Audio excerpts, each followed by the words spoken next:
Dear Kamala Harris, let's get one thing crystal clear.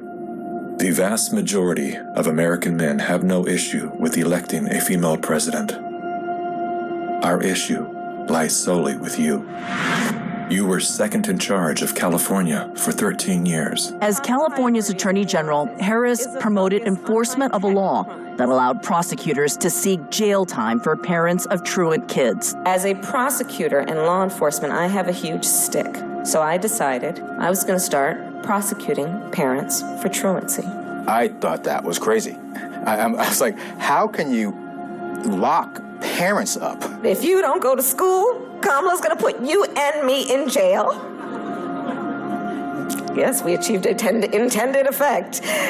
I opened the door and I see at least 7 or 8 cops that wanted to arrest me. As a matter of fact, they did. And frankly, you know the prosecutors in my office who volunteered to do this?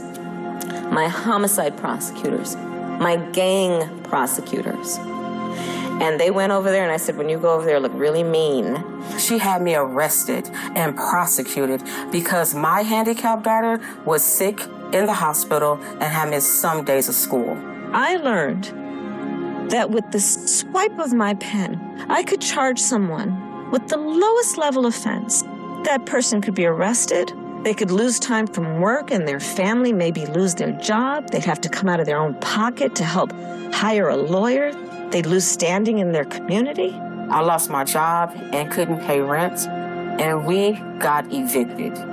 Weeks later, I could dismiss the charges, but their life would forever be changed. I became homeless. We had to move into a motel. All because of the swipe of my pen. I don't agree what Kamala Harris did to my mom, and I don't agree with what she's done to other parents as well.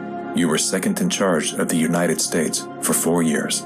If anything, would you have done something differently than President Biden during the past 4 years? There is not a thing that comes to mind in terms of, and I've been a part of most of the decisions that have had impact. Inflation is hitting the highest level in 39 years. A record high number of illegal crossings. Crime's been surging across the nation. Huge spikes in homicides. Could we be heading toward World War III? After 17 years of failed leadership, you are now asking us to trust you as first in charge of our country. I am concerned and focused on big issues. Elementary and middle school truancy is actually a big issue. If we're trying to save the state money. Because of truancy, California public schools lose $1.4 billion a year in funding. I want money. My message to all Americans, do not trust Kamala Harris. As men and protectors of women and children, you are simply a risk we are not willing to take. Paid for by Maha Alliance and not authorized by any candidate or candidates committee.